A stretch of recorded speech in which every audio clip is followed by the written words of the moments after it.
Now we are at the end of our show. We are our headliner. And speaking of funny, this is sort of a new comedian. She is about a year in on the scene. I met her when she had done her first show. And I said, hey, you know, I teach a comedy class. Maybe you'd like to take it. She says, I'll check out my schedule. And you know, it didn't work out the first time. It didn't work out the second time. And by now she's just way better than this. I mean, she's way funnier than me. She is a regular in New York City, just Pickett Club. She's there. This is a newcomer that is like past in clubs. You've got to check out her Instagram. It is at Sibo is funny. You'll see stories like last night she was at the Barbie show. I saw that, Sibo. You look like DEI Barbie. I'm sorry. It was like 3 blonde women and Sibo, and I'm like, there's no way they were as funny as you. I gotta tell you, this is one of my favorite people, and she, you know, she's enthusiastic to do this show tonight. She probably turned down at least, you know, offers in the city to be here, but she is a local too. Super talented, super excited to have her here, and I haven't even told her what I'm paying her yet. Ladies and gentlemen,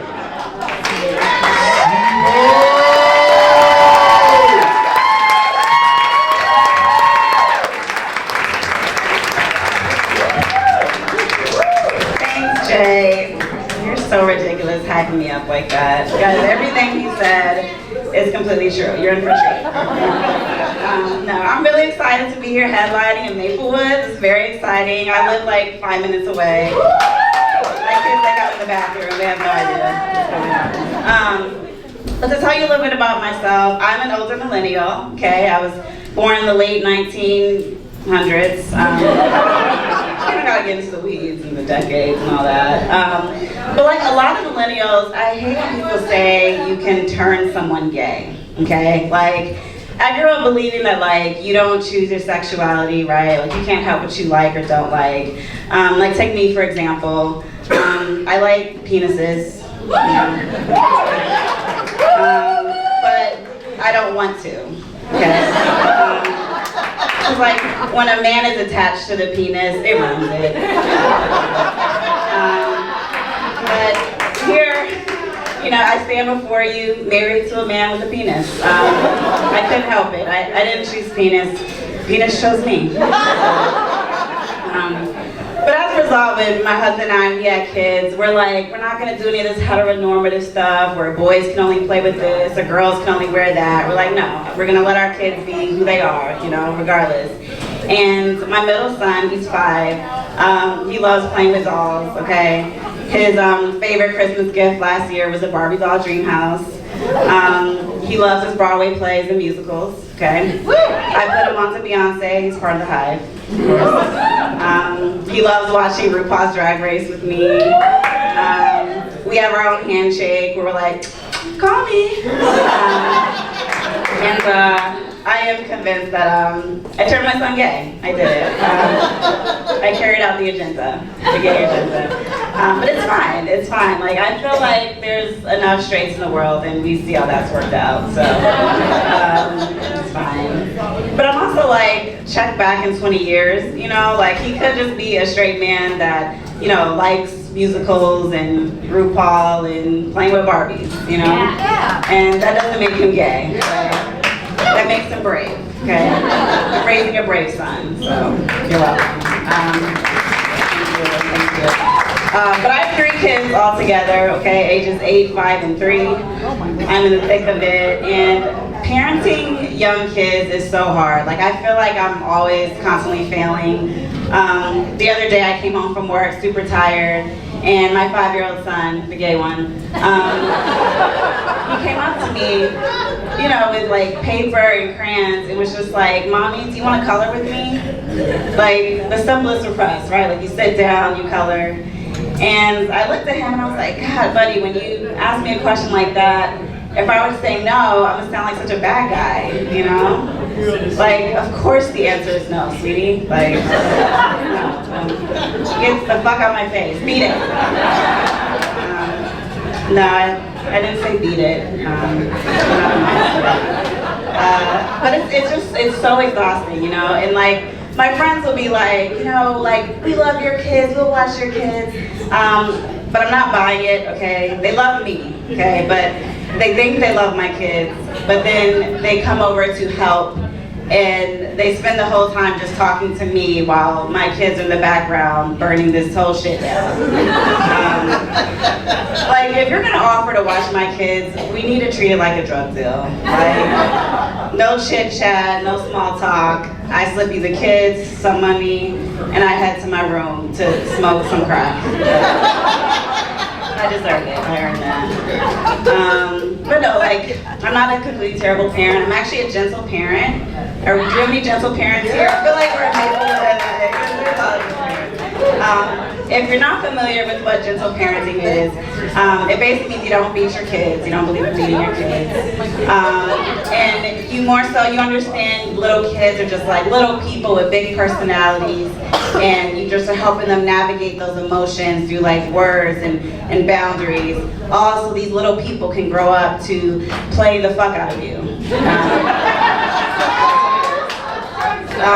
It's very humbling, okay? Because I went into this like all proud of myself, like I'm making these sacrifices, I'm breaking these generational cycles, and my kids don't care about any of that. Like my kids can be complete terrorists, you know, vandalizing the home, making threats, engaging in violence. And I look at them and try to reason with them like, yo, when I was your age, if I were to say or do something like that, I'd get a spanking, I'd get popped. Like, I wish my parents would have just talked to me like I'm doing with you now, but they beat me. And my kids will just look at me like, you fucking pussy. You let your parents do that shit to you and you ain't call the cops? Because you try that shit with us, we are absolutely calling the cops on you. You fucking dare you. I get back to gently parenting our ass before we fuck you up. And my husband and I would just be like, okay, fine, but we're taking away your tablet because you said fuck. It's going great. It's going great. The most, the scariest part though about gentle parenting is when you have like used up all your bribes for the day. Like you've taken away every toy or privilege that they care about, even threatened them with no food for the rest of the day. Yes, I've gotten that desperate. And all you have left is just making like very vague, threatening promises. Like if you don't stop misbehaving, you are going to be so upset about what will happen next. And like the problem is, this only works if you have like an easily frightened child. Not my brave inquisitive children. They'll just be like, well, what happened? And I just have to get all mysterious, like, you'll see. I'm always hoping that like, you'll see, will like take their little minds to like a dark, traumatized place and jolt them into obedience. It does not. My kids, unfortunately, have not experienced any real trauma, so it doesn't work. Yeah, and my 8-year-old, her latest thing is threatening to commit a crime if she doesn't get what she wants.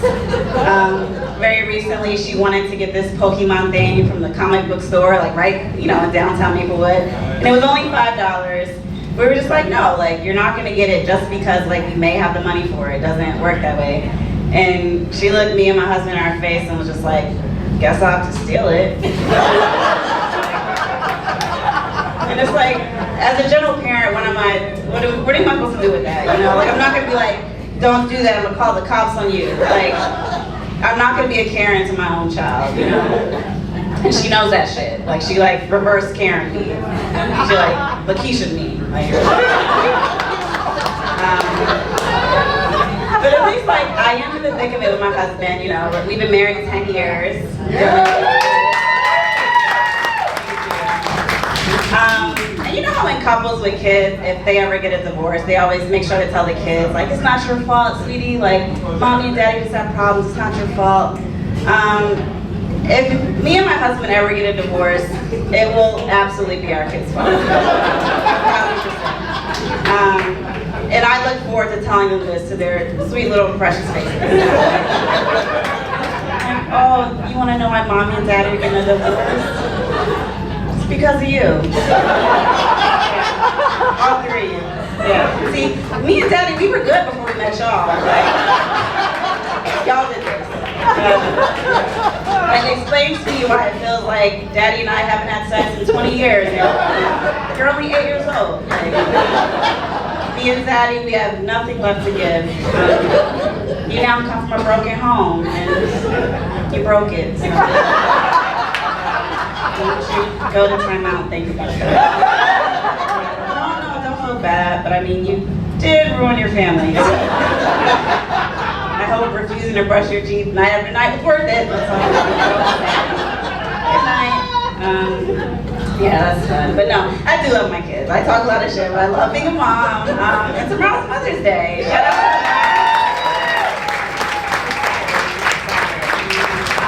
I love Mother's Day. Like, I love all the days, like the Valentine's Day, the birthdays. Not for the reasons you probably think. Like, I don't enjoy the days themselves, obviously. But I do enjoy seeing how my husband manages to fuck it up each and every year. And then holding that fuck up against him for the next 3 months to get what I actually want. So, it's a beautiful scam. You should try it. Like, oh, you're watching the game? Just how I was watching the kids on Mother's Day when I specifically told you I wanted nothing to do with those awful human beings? Oh, okay, yeah.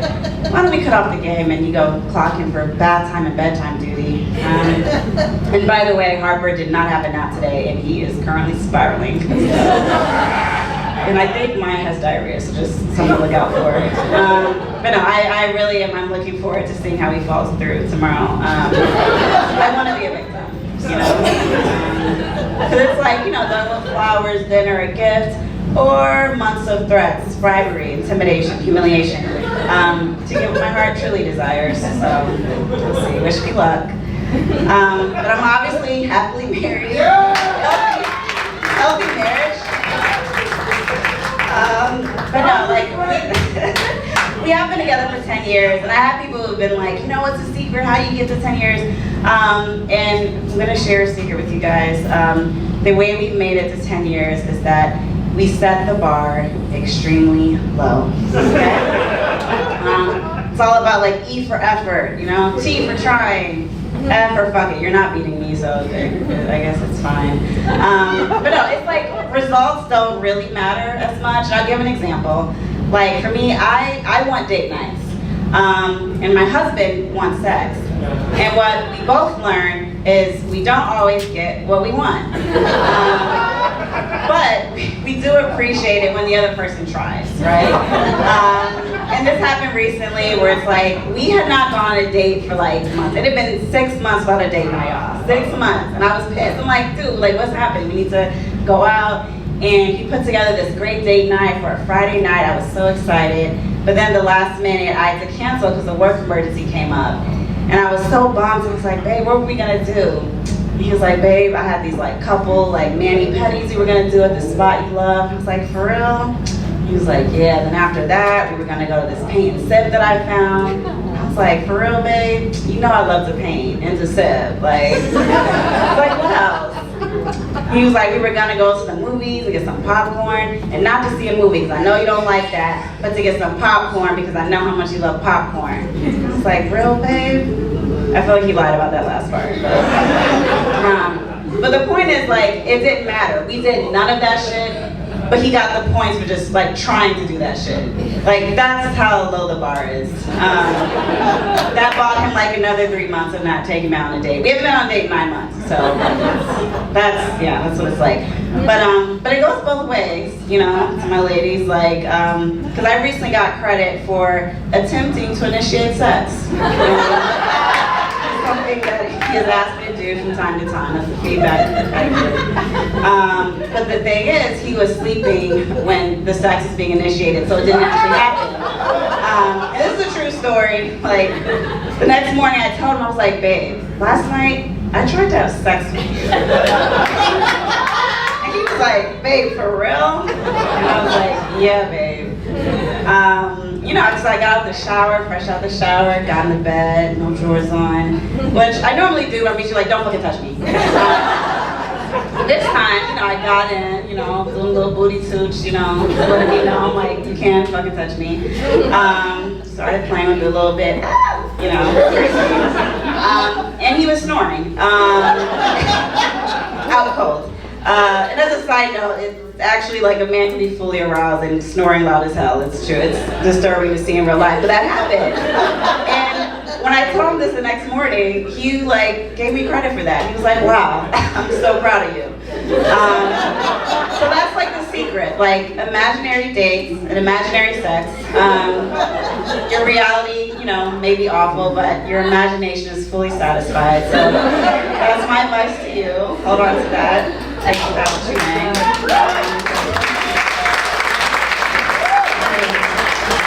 To switch gears for a little bit, I do want to touch on the state of the world because you know, the administration, everything, it is pretty awful. Just living through the day to day, and like as a black person, it's like you're used to America kind of being like, you know, y'all's racist white uncle who hates black and brown and gays and women and all that. We're used to that. We're like, okay, but now it's like that racist uncle is like on meth and kidnapping people. It's like it's a bit much. It's been pretty somber at the secret black people meetings recently. I'm not gonna lie. And one of the questions that's come up with everything you see happening is like, could there be a world where they now bring back slavery? And like, I know that seems outlandish. Like, I'm sure like The Rock will like step up and save us, prevent all that from happening. Like, he wouldn't let slavery happen, or Will Smith. Somebody would do something, but still, with everything that's happening, like I don't put anything past, you know, anybody. And when I think about that, like slavery coming back, like oh my God, like the beatings, the rapings, the singing. Y'all, I'm very concerned about the singing because I hate musicals, and like I imagine like being out in the field, or maybe not the field given my low melanin levels, but just for the sake of argument, stay with me. I imagine being out in the field and like Jamal breaks out into song, belting out the latest slave hymns that's doing numbers, you know, Negro spirituals, and I'm like, you know, he's expecting me to join in, and I'm like, I'm just trying to pick my cotton and head back to the cabin. Like we don't gotta do this, you know. And I'm worried that like my disdain for live singing could negatively impact my quality of life as an enslaved person, you know? Like for example, like, you know, let's say I find out I get the chance to escape on the underground Uber. That'd be amazing, you know, I'd be so excited, like yes, I'm getting out of here. But if it was done like how it was back in the day, you might only get your next clue based off the singing you have to like listen out for or do, and I could see myself just being like, yeah, it's a hard no for me. I'm gonna stay enslaved. Could you see yourself out there being like a secret driver on the underground Uber? If slavery were to come back, sir, would you do it? Yeah. All right. You said yes. Okay, it was a nonchalant yes. That's an ally right there, guys. I'll take it. Shout out to you. I give you a good rating. I wouldn't be able to tip you though, because I'd be a slave.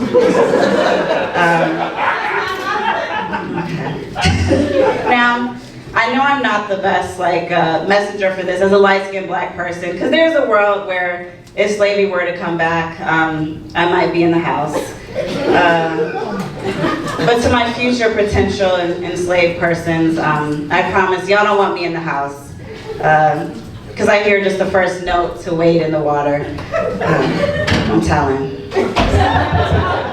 Master, they sang it again. Yep, it's Jamal. Before I get out of here, I do want to share, I recently turned 40 years old.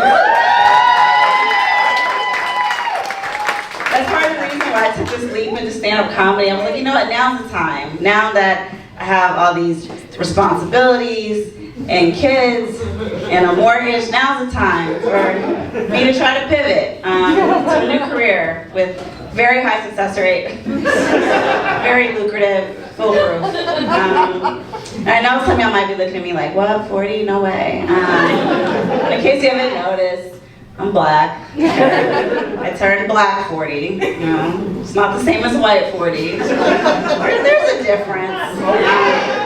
Because black 40 can look like you're barely pushing like white 25. You know? White 40 could look, you know, like you're grasping at life. Wrinkly white hands and paying for the sins of your white ancestors. Hoping you're not mistaken for white 65. You know, in the movie Titanic, the older lady that played Rose, she was only 40 years old. Crazy. I know. She jumped on her 40th birthday. It was crazy. Kind of sweet when you think about it. But no, I'm turning black 40. You guys have been fine.